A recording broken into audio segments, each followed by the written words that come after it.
Sot, në gjykatën e posaçme kundër krimit dhe korrupsionit, mbahet seanca e radhës paraprake për dosjen në ngarkim të kreut të Partisë së Lirisë, Ilir Meta, ish deputetes Monika Kryemadhi dhe 3 personave të tjerë. Dosja përfshin hetime për aferën Cez Dia, lobimin e LSI në SBA dhe hetimin pasuror.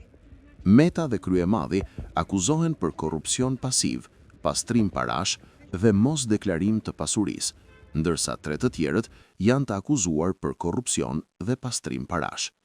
Avokati i ish-presidentit, Kujtim Cakrani, ishte i pranishëm në seancë pas një sulmi fizik në Vlorë që e dërgoi në spital. Ai theksoi për gazetarët se nuk i kishte ndodhur asgjë serioze dhe se ndihej si bej, si hekuri që përthyet, por nuk thyet, duke treguar vendosmërinë për të vazhduar mbrojtjen e klientit të tij. Nuk i ka ndodhur asgjë avokatit. Avokati është bej dhe bejlerët janë si hekuri që përthyet, por nuk thyet. Kaq. Betejë vazhdon. Sot kemi relatimin e investigatit. Ciao.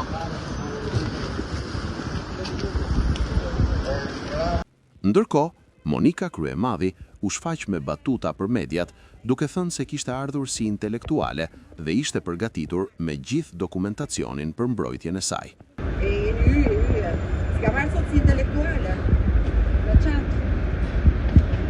Ta janë Big Brother i tim.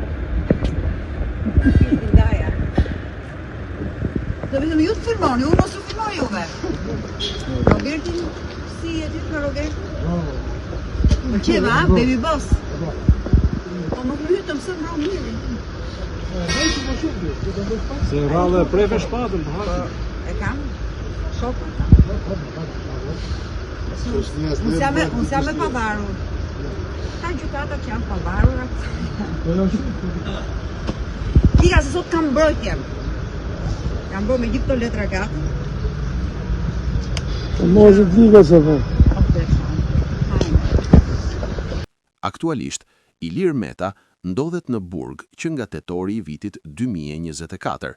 Dosja vazhdon të jetë një nga çështjet më të ndjekura në skenën politike dhe juridike shqiptare.